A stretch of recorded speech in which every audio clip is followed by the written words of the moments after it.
Ahora sí, entonces, ahora empezamos. Buenos días a todos, a todas. Como les decía, este mes tienen que leer dos, o sea, tienen que leer un libro, pero tienen la opción de escoger entre dos, ¿ya? Que va a ser evaluado en agosto. Pueden escoger entre Rebelión en la Granja, de George Orwell, ¿ya? O el ensayo sobre la ceguera de Saramago, ¿ya? Solamente tienen que escoger uno, ¿ya? O sea, cada uno escoge uno de los dos, ¿ya? Bien. Eso para que se lo digan a sus compañeros igual, para que le comenten, ¿ya? ¿Cómo va a ser evaluado? En realidad, lo más probable es que sea vía formulario también esta vez, ¿ya? De todas maneras, los vamos a ir comentando, ¿ya? Ahora vamos a empezar, sí, para aprovechar el tiempo, ¿ya? Bien, como les decía, el material ya está disponible en la página web, ¿ya? Para que lo hubiesen revisado. Bien, ensayo sobre Hiro Onoda. Si ustedes pudieron ver el video que le había compartido, ya es sobre un soldado japonés que participó sobre la Segunda Guerra Mundial. Pero, ¿qué pasó con este soldado? ¿Qué tiene de peculiar y por qué se habla de él? ¿Ya? Es porque él, en realidad, después que había terminado esta guerra de donde había participado esta especie de imperio japonés que vamos a ver ahora, él seguía en guerra, ¿ya? O sea, ya habían firmado la recesión, ¿cierto? Habían firmado el cese de la guerra, pero él, pese a que muchas veces le llegaron panfletos, eh, le avisó mucha gente que la guerra había terminado, pero él no creía, como era un soldado de inteligencia, que había sido preparado para inclusive cuando el enemigo usara ciertas tácticas, él pensó todo el tiempo que estaban en guerra. ¿Ya? Es un poco la historia de él, inclusive siguió 30 años después de que había terminado la Segunda Guerra Mundial, él todavía seguía en guerra. ¿Ya? Y vamos a conocer un poco su historia. Bien, entonces, como les decía, vamos a conocer un poco de la historia de este imperio japonés, ¿ya? Y cuál fue su influencia y cuál fue su participación en la Segunda Guerra Mundial, ¿ya? Y para ello vamos a empezar a leer dos textos, una columna de opinión y un reportaje, ¿ya? Que nos da distintas visiones sobre este mismo episodio. Pregunta para ustedes, ¿qué saben de los géneros periodísticos? ¿Qué conocen? ¿Cuáles conocen? ¿Qué características tiene un género periodístico? ¿Cuáles son las características de los géneros periodísticos? Por ejemplo, ustedes saben que generalmente aparecen en los medios masivos de comunicación, ¿cierto? Como la televisión, obviamente los diarios, y el internet, ¿verdad? ¿Ya? Y que en general tienen dos características principales, o pueden ser textos informativos o pueden ser textos de opinión o argumentativos, ¿verdad?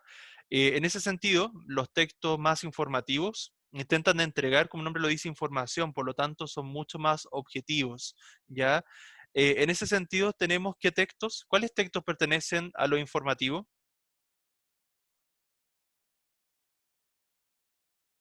¿Recuerdan algún texto que sea de carácter informativo? Las noticias. Las noticias, ¿cierto? La noticia, los reportajes, ¿verdad? Pero sobre todo la noticia es el género periodístico informativo por excelencia, ¿cierto? Tiene su propia estructura, ¿cierto? Pero lo principal es que siempre responde a 5 o 6 preguntas básicas del por qué, cuándo, dónde, cómo ocurrió, ¿cierto? El hecho informativo. Tiene la característica de ser algo nuevo, algo actual, ya por eso es un hecho noticioso y sobre todo mantener la objetividad. En cambio, los de carácter argumentativo, como las columnas de opinión, los artículos de opinión, por ejemplo, la editorial o las cartas al director, esos textos tienen un mayor grado de subjetividad porque dan a conocer una opinión ya de una persona o del medio en relación a un tema. Bien, como les decía entonces, esta vez vamos a leer un reportaje que es más bien de carácter informativo y una columna de opinión que sería de carácter argumentativo. Bien, una de las características de que están basados los reportajes es que toman otro tipo de textos también para construir cierto el hecho noticioso. Se basan, por ejemplo, en entrevistas hechas a las personas que participaron del hecho noticioso. Obviamente las imágenes, porque como son medios sobre todo visuales, tienen que resaltar mucho el aspecto de la imagen. Estadística, a veces gráfico, sobre todo para aportar nueva información, ¿cierto?, a la noticia, ¿ya? Y suelen ser más largos que las noticias, ¿cierto? Ustedes saben que si van a leer un reportaje, ya de por sí saben que va a ser un poco más extenso, ¿ya? Porque busca ser más profundo, desarrollar con mayor acuciosidad, ¿cierto?, los temas. ¿ya? Y de esa manera, ¿cierto? Presentaba una mirada un poco más subjetiva. Bien, em, yo les compartí un poema igualmente de Nicolás Guillén, ¿cierto? Em, Vamos a ver si lo podemos ver. Y que era sobre Soldado aprende a tirar. Este poema es más bien para comprender un poco la mirada que vamos a tener a este soldado japonés que seguía luchando por su patria, inclusive después de 30 años de haber terminado la guerra, ¿ya? Para que lo hagamos con esa mirada. Dice así: Soldado, aprende a tirar. Tú no me vayas a herir, que hay mucho que caminar. Desde abajo has de tirar si no me quieres herir. Abajo estoy yo contigo, soldado amigo. Abajo, codo con codo, sobre el lodo. Para abajo no, que ahí estoy yo. Soldado aprende a tirar. Tú no me vayas a herir, que hay mucho que caminar. ¿Qué les deja, qué mensaje les dice ese poema? ¿Hay algo que les llame la atención? Está, como les decía, inspirado, ¿cierto?, en estos soldados. Piensan en todos estos soldados que van a la guerra muchas veces y en realidad dejan detrás de sí a su familia, dejan detrás de sí todo, ¿verdad?, por su nación.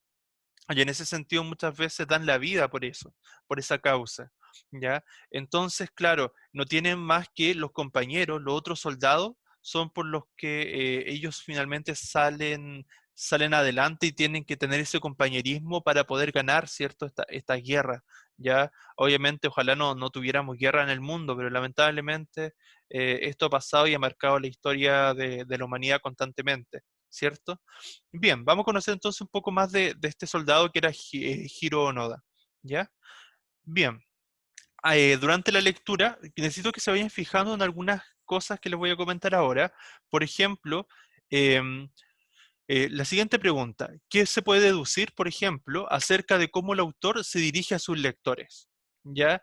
En ese sentido, ustedes saben que todo texto, ¿verdad?, está pensado siempre para un lector o para alguien que va a escuchar el texto, ¿ya? Por lo tanto, es importante saber y comprender la mirada que tiene el autor del texto sobre el tema que va a tratar y cómo se dirige a los lectores, ¿ya? Bien, tenemos que leer cada una de las informaciones que salen porque toda la información que esté al costado de la lectura igualmente nos sirve, ¿ya? Una pregunta para ustedes también. ¿Por qué creen que Hiro, o Hiro Onoda, cierto, habría querido permanecer luchando?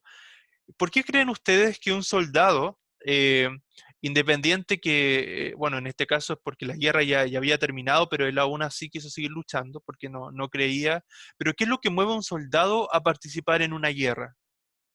Su espíritu nacionalista. Ya, exacto, ¿cierto? Muy bien, gracias, Tabata. El espíritu nacionalista, ¿cierto? O sea, muchas veces, sobre todo en esa época, estaba este espíritu de querer darlo todo por la patria, de querer dar hasta la vida, inclusive muchas veces abandonar a su familia, ¿ya? Sin embargo, por defender a su nación, defender su territorio, lo que es suyo, son capaces de darlo todo, ¿ya? Muy bien, ¿ya? Y después vamos a ver a Sasaki, ¿cierto? Que se va 30 años después, cuando ya estaba ahí Hiro Onoda, él va a entrevistarlo, se va a acercar a él y va a ser él el que de alguna manera va a mediar para que este hombre vuelva a su país, ¿ya? Pero eso lo vamos a ver ahora a través de la lectura, ¿ya? Bien, comencemos entonces con la lectura. Un poco de contexto, ¿cierto? Dice así: no puede uno esperar a que le digan qué tiene que hacer, ¿cierto? Eso es lo que reflejaría, ¿cierto?, esta personalidad, este espíritu de Hiro Onoda, ¿cierto? Que él simplemente, como él sabía, él estaba preparado para la guerra porque pertenecía a la inteligencia, ¿cierto? Él realmente siempre pensó que todo era un montaje, ya, un montaje de las otras naciones para hacerlo desistir, ¿ya? Bien, leerás un reportaje y una columna de opinión con el propósito de analizar críticamente la postura que adoptan estos textos respecto de un soldado de la Segunda Guerra Mundial. Ustedes saben que tanto la Primera como la Segunda Guerra Mundial marcaron los inicios, ¿cierto?, de la historia del siglo pasado. Esta historia de mucho conflicto, ya, de mucha donde realmente murieron millones y millones de personas en el mundo y trajo consecuencias también en el sentido que muchas mujeres después tuvieron que hacerse cargo de su familia y salir a trabajar, ¿ya? Y es un poco lo que vamos a conocer también. Bien, si ven el mapa, ¿cierto? Van analizando cómo partió el imperio japonés y cómo se fue esparciendo, ¿cierto? Cómo se fue extendiendo, ¿ya? Por ejemplo, en 1870 a 1895 tenemos, ¿cierto?, que era solamente la isla de Japón. Eso era lo que cubría, ¿cierto?, el imperio japonés. Pero entre 1895 y 1930, la parte anaranjada, ¿cierto?, fue extendiéndose un poco más hacia la costa, ¿cierto?, de Asia, ¿ya? Y finalmente, claro, y finalmente después, en 1930 y 1935, ya ocupa gran parte de toda la parte ya continental, ya la parte sur del continental, donde estaba también Berlín, ahí después en Europa, ¿cierto? Berlín, Roma, ¿ya? Y se forma un eje de, ¿cierto?, de Berlín, Roma, Tokio, ¿ya? Bien. Dice así, al inicio del siglo XX, Japón era un imperio con un importante desarrollo industrial y comercial. Su posición dentro del contexto asiático era dominante, especialmente por su poderío militar. Esto le permitió llevar a cabo una política expansionista que duró entre 1895 y 1942. O sea, hacia finales de la Segunda Guerra Mundial es cuando empieza a disminuir, ¿cierto?, este poderío de este imperio japonés. ¿Cuáles fueron sus tácticas? ¿Por qué llegó a posicionarse como un verdadero imperio? ¿Ya? En 1936 firmó con Alemania el pacto Antikomintern, ¿será?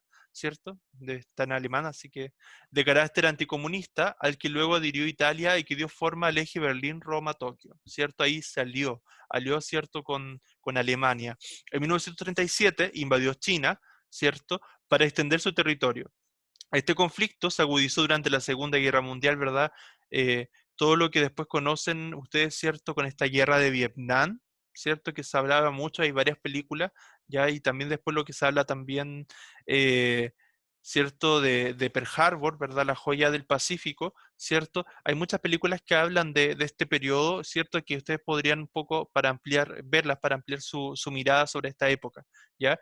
Eso pasó en 1941. El objetivo, cierto, era destruir parte del poderío naval que Estados Unidos tenía en el Océano Pacífico, ¿ya? Esta guerra también se llamó Guerra del Pacífico, así como nosotros tuvimos nuestra Guerra del Pacífico, en esta época ellos también la tuvieron y recibía el mismo nombre, ¿ya? ¿Y cuál era el objetivo de este conflicto bélico? Era, cierto, evitar la intervención de Estados Unidos, ¿verdad?, en el sudeste asiático, ¿ya? ¿Por qué? Porque Japón planeaba invadirlo. Muy bien. ¿Cierto? Tenemos una imagen, ¿cierto?, de la base de Pearl Harbor, ¿ya? Cómo quedó, ¿cierto?, desolada después de este ataque aéreo, ¿cierto?, que había hecho el Imperio japonés, ¿ya? En 1941. Bien. Sin embargo, aunque no hay acuerdo entre los historiadores sobre el número total de víctimas, se estima que durante la Segunda Guerra Mundial murieron alrededor de 60 millones de personas. Recuerden que, bueno, este número es bastante enorme, sin embargo, inclusive para esa época era mucho más, porque ahora somos muchos más millones de personas en el mundo y 60 millones de personas en un solo territorio o en un cierto territorio es bastante devastador, ¿ya? Bien, aproximadamente la mitad de esas víctimas fueron civiles, ¿cierto?, que murieron o perecieron a causa de los bombardeos y las masacres realizadas en China y el sudeste asiático por los japoneses, ¿ya? Y también, al mismo tiempo, esto se complementó con lo que nosotros conocemos de lo que fue el genocidio nazi también, ¿cierto?, hacia los judíos. O sea, entre este genocidio nazi y esta masacre que hubo en esta parte del sudeste asiático, ¿ya? Que justamente fue enorme la cantidad de fallecidos. Bien, pasemos entonces al reportaje. Bien, dice Hiro Onoda, el soldado que siguió peleando en una guerra que había terminado hace casi 30 años.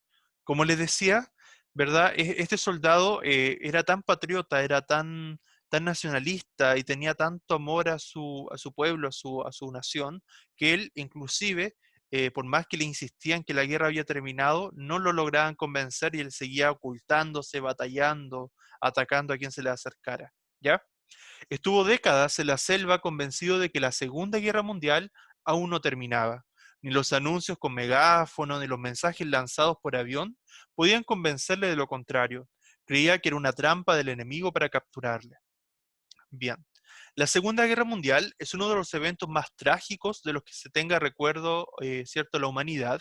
Se estima que alrededor de 60 millones de personas perdieron la vida, siendo la mayoría de ellos civiles o víctimas colaterales. ¿A qué se refiere esto de víctimas colaterales? A que en realidad no estaban directamente en batalla, no eran ciertos soldados, sino más bien que porque estaban en ese territorio es que fueron afectados producto de las bombas, de las explosiones, de los ataques, ¿cierto?, aéreos que hacían estos bandos, ¿ya? Entonces, claro, fueron producto del resultado de este enfrentamiento de estas grandes potencias en plena guerra mundial, en plena Segunda Guerra Mundial, ¿ya? Se dice que ha sido una de las guerras, ¿cierto?, más sangrientas que se han registrado en el mundo, ¿ya? Y nos dice acá que hay una historia increíble detrás de estas guerras, como la que vamos a conocer de este soldado. Es que parece entonces ser que las guerras llevan al ser humano al límite en todos los sentidos: persistencia, creatividad, crueldad y miedo. Así que si usted no ha estado en una guerra, siéntase afortunado. Durante la Segunda Guerra Mundial, Japón destacó por el fanatismo de sus combatientes, siendo famosos sus pilotos kamikazes. O sea que ustedes recuerdan que son estos pilotos que en el fondo ellos iban al ataque y se sacrificaban, o sea, hacían estos impactos, ¿verdad? Y sacrificaban sus vidas, ya y eran conscientes, ¿cierto?, de que tenían que dar su vida. En aquel entonces el país era un imperio y los japoneses podían llegar muy lejos a fin de no fallar a su emperador. Un caso emblemático es el de Hiro Onoda. Su historia aparece sacada de una película. Yo les dejé un video que podrían ver porque no vamos a poder verlo ahora, pero para que lo vean y lo complementen un poco más la historia de este personaje. Este soldado pasó casi 30 años escondiéndose en la selva, luchando contra los habitantes de la isla de Lubang, Filipinas, sobreviviendo para seguir combatiendo como podía. Esta selva lo vio envejecer y luchar junto a otros 3 soldados. Sin embargo, él fue el único que quedó después, ya porque su otro amigo fueron muriendo, cierto, en estos conflictos que iban surgiendo. Para terminar en la absoluta soledad, acompañado únicamente de su férrea disciplina nipona, japonesa, ¿cierto? Eso, una de las características que resaltan los japoneses, bueno, y a los orientales en general, ¿cierto? Que son mucho más disciplinados. O sea, imagínense si lo comparamos ahora con lo que pasó, bueno, con lo que pasa actualmente con la pandemia, ¿cierto? Del COVID. En ese sentido, los japoneses, los chinos, ellos en realidad lograron salir airosos, entre comillas, ¿cierto?, de esta batalla contra este virus, porque ellos tienen una disciplina férrea, ellos tienen una disciplina, son tan disciplinados, ¿verdad?, que si ellos se ponen de acuerdo, logran seguir las reglas, logran seguir las medidas que se les pedían, ¿ya? Bien. Él entonces, este soldado, estaba dispuesto a morir por su país, aunque tuviese que esperar incontables días y batirse con enemigos imaginarios. Si se fijan a un costado, aparece la cara de las guerras que muchas veces nos vemos, porque muchas veces las guerras, cuando se han hablado de guerra, ¿cierto? Aparecen las condecoraciones muchas veces son para los hombres, pero no olvidamos que a veces las mujeres también han participado en las guerras, ya sea teniendo distintas labores, desde la enfermería, desde pilotear también aviones, ¿ya? Y acá nos muestran esta historia también complementaria, de 5 mujeres que sacaron la cara por el género, dice la Segunda Guerra Mundial. Dice, no queremos más guerras, pero sí queremos conocer nuestro pasado de la manera más completa posible, y es por eso que en este menú les traemos algunas heroínas bastante desconocidas del conflicto bélico que impactó al mundo. Después dice la pregunta, ¿creías acaso que solo los hombres destacaron? ¿Cierto? Siempre esa mirada de que no olvidar que la historia muchas veces la suelen construir los vencedores por sobre los vencidos, y la historia muchas veces también am, ha mermado la imagen de la mujer, ¿cierto? Dándole muchas veces superioridad o hegemonía al hombre en la historia, ¿ya? Bien, él junto a sus 3 compatriotas, ¿cierto? Volviendo a Hiro Onoda, estaban convencidos de que la guerra continuaba, pese a todos los mensajes que se les enviaban para convencerles de que había terminado. Los megáfonos y los folletos lanzados por avión no surtían efectos. Para ellos eran una trampa del enemigo, por lo que no se separaban de sus antiguos rifles y sus granadas. O sea, ellos seguían combatiendo. Convivir en una isla con soldados que creen que están en la Segunda Guerra Mundial es una situación que dista de ser segura, pues los habitantes eran fácilmente percibidos como enemigos. Si los atemporales guerreros terminaron con la vida de una treintena de personas, ¿cierto? Mataban a los que se le acercaban. En una variedad de enfrentamientos, uno de los soldados optó por rendirse el año 1950. Los otros dos murieron en enfrentamientos con la policía en 1954 y 1972, mientras que el incansable Hiro quedó solo reparando su uniforme que se destruía con los años, fabricando su propio calzado y sobreviviendo a punta de cocos, bananas, arroz y vacas robadas al enemigo, supuestamente. Para la fortuna de Hiro, en 1974 el explorador japonés Norio Sasaki se propuso la siguiente meta: encontrar a Onoda. ¿Cierto? Ahí está cuando ya él se rinde, entre comillas, ¿cierto? Hiro Onoda y se va, ¿verdad? Y llega como un héroe, ¿cierto? A Japón. Eso pasó en 1974. Em, bueno, además, por ejemplo, ¿qué se proponía este buscador que buscaba a Hiro? Él decía un panda y al mítico Yeti, en serio, en ese mismo orden. Al parecer, el explorador podía ser tan disciplinado como el extraño soldado, porque viajó hasta la isla de Lubang en su busca y sorprendentemente lo encontró. Hiro le apuntó con su arma y el explorador, habiendo previsto esta tensa situación, dijo las palabras correctas. Onoda-san, el emperador y la gente de Japón están preocupados por ti. Norio le explicó lo que estaba ocurriendo, pero Onoda se negó a salir de allí mientras no fuera autorizado por su superior, el mayor Yoshimi Taniguchi, que ya era un anciano. Viajó a encontrarse con con el leal soldado y una emotiva ceremonia le liberó de décadas de guerra. Además, el presidente de Filipinas le indultó por las personas muertas. Al fin y al cabo, el pobre hombre estaba en modo guerra. Regresó a su país encontrándose con un mundo totalmente diferente al que había dejado atrás. Salió siendo un veinteañero, regresó teniendo más de 50 años. O sea, fue tan abrupto el cambio, ¿cierto? Que para él fue como si hubiese hecho un viaje en el tiempo. O sea, imagínense estar 30 años alejado de la civilización. Y en 30 años ocurren muchos cambios en las tecnologías, los avances, en la gente, la población. O sea, entonces para él tuvo que haber sido muy abrupto el cambio. Fue recibido como un héroe, compensado económicamente, incluso firmó un millonario acuerdo para que un escritor fantasma relatara su historia. En el libro No Surrender, My 30-Year War, ¿cierto? Luché y sobreviví mi guerra de 30 años en su versión en español. No le gustó el Japón que encontró a su regreso, calles llenas de vehículos, televisión y modernidad, tal vez demasiado para un hombre que pasó tantos años junto a la naturaleza, claro, en plena selva. Hiro se casó y vivió gran parte de su vida en libertad en Brasil, teniendo su propia granja, alejado de la acelerada vida de la ciudad. Regresó a Japón a vivir sus últimos años y fundó una escuela para enseñar sobrevivencia. Murió a los 91 años, o sea, vivió varios años más después, según sus palabras, siendo afortunado por haber cumplido su deber. Ah, y de paso, la historia del explorador que encontró a Hiro Onoda también es muy interesante. Efectivamente, después de su primera hazaña, ¿cierto?, de encontrar a este soldado, logró encontrar un panda, pero murió en una avalancha en los Himalayas, siguiendo un objetivo aún más difícil que sacar a Hiro de la isla, encontrar al Yeti. Muy bien, ¿cierto? La leyenda de esta de lo Himalaya, ¿cierto? Del Yeti. Yo creo que la han escuchado. Bien, chicos, chicas, ¿qué les pareció este reportaje? ¿Qué les llamó la atención? ¿Qué les pareció? Me parece un poco tragicómico, ¿Ya? ¿Por qué? porque pensar que una persona pasó tanto tiempo creyendo que la guerra perduraba lejos de su nación, que fue lo que intentó defender por tanto tiempo, y de todas maneras igual perdieron, ¿no? Si no me equivoco. O sea, claro, o sea Por eso que aceptó que se sí, rindieron. o sea, claro, pero es que eso, es que se formó, o sea, como toda guerra, firman tratados de rendición, firman tratados donde cada parte cede también ciertas cosas.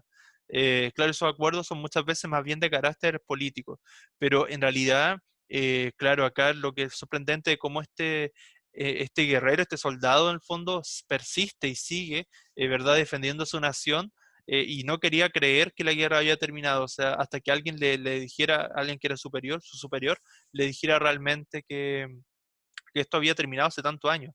Sin embargo, bueno, estos países igual son todavía, bueno, siguen siendo todos los países orientales muy nacionalistas también, entonces por eso después que lo condecoraron, le dieron igual, cierto, a nivel nacional, ¿verdad? Quedó como un héroe. Entonces igual en ese sentido, igual fue bien para él porque vivió su vida como él quería vivirla, que vivió luchando por lo que él creía que era justo. Entonces, vivió luchando por su ideal, que era defender a su país, así que de alguna manera él logró su propósito. Así que igual yo me quedo con esa parte, pero igual no deja de ser tragicómico que él todavía siguiera peleando 30 años después. Pero si lo vemos dentro del contexto de estos soldados que estaban preparados para la guerra y pertenecían a esta inteligencia de guerra, es que ellos tienen que siempre anticiparse al enemigo. O sea, realmente eso demuestra el valor, la valía, ¿cierto?, de este soldado. Bien, y antes de pasar a la columna, quiero que revisemos lo siguiente. ¿Cómo Japón tiene un emperador? La curiosa historia tras el trono del crisantemo. El emperador de Japón, Akihito, deslizó en un discurso televisivo la posibilidad de abdicar, de renunciar, ¿cierto?, al trono. Hoy te explicamos cómo llegó al trono, quién fue su padre, qué rol jugó en la Segunda Guerra Mundial y qué implicancias tendría para Japón, ¿cierto?, la abdicación de su monarca. ¿Ya? Esos son como noticias, ¿cierto? Complementarias, ¿ya? Y que uno podría relacionar ahí. ¿Ya? El secreto de los prisioneros de guerra para superar grandes traumas. Un desafío prácticamente imposible en condiciones de guerra y tortura, pero que estos prisioneros fueron capaces de enfrentar sin hundirse en la frustración. ¿Cómo lo hicieron? Aquí les contamos. Ya. Eso en realidad aparece, no aparece la profundización ahí, pero la invitación, ¿cierto?, es a profundizar en estos temas. Bien, en realidad pensé que era más extenso, pero alcanzamos bastante bien. No sé si tienen alguna duda hasta acá. ¿Queda claro las características de un reportaje? O sea, no olvidar que un reportaje, como les decía, es un texto sobre todo de carácter más bien, cierto, positivo, cierto, entrega más bien información, pero se puede a la vez basar en entrevistas, en imágenes, ¿ya? Todo con el fin, ¿cierto?, de llegar de mejor forma, de entregar mejor forma la información. Lo mismo que el hecho de graficar. Si ustedes se fijaban, habían gráficos igual. Ah, ahora que me acuerdo, por favor, agregar en el chat sus nombres para que me quede registrada la asistencia, por favor, ¿ya? Cada vez que tengamos clase, registrar su asistencia, ¿ya? Anotándola en el chat, ¿ya? Para que me quede registro. ¿Hay algo que no haya quedado claro? Los y las invito a ver el video, ¿cierto?, de Hiro Onoda que le dejé en Classroom a revisar el material. Esta semana no tienen que enviarme nada, ¿ya? No tienen que enviarme tarea, ya porque ya era más bien comentarlo en clase, revisarlo acá, ¿ya? Y por último, recordarles que respecto al libro, tienen dos opciones, la evaluación del libro va a ser en agosto, tienen la opción de escoger cierto ensayo sobre la ceguera de Saramago, ¿ya? O cierto, la rebelión en la granja de George Orwell, ¿ya? Lo vamos a evaluar alrededor de mediados de agosto, ¿ya? Así que tienen casi un mes para leer esos libros, ¿ya? Yo la primera semana de agosto les voy a pedir que cada uno, les voy a enviar un listado, o ahí vemos cómo lo hacemos, pero que cada uno ya en agosto ya me diga qué libro va a leer, ¿ya? No sé si quedó alguna duda, algo que no esté claro. Todo claro. Ya, muy bien, muchas gracias. Bien, espero que estén muy bien, cuídense, aprovechen esta semana, de a poco vayan reintegrándose. Si no hicieron el diagnóstico, todavía pueden hacerlo, ¿ya? Así que los invito a eso. Cuídense mucho, gracias por la asistencia. Esta semana nos cambiaron el horario, por eso nos tocó más temprano, pero espero que se puedan ir conectando más. Bien, eso, cuídense mucho, que estén muy bien. Chao, profesor. Muchas Chao, gracias. chao, cuídense, Chao, Igualmente. profe. chao.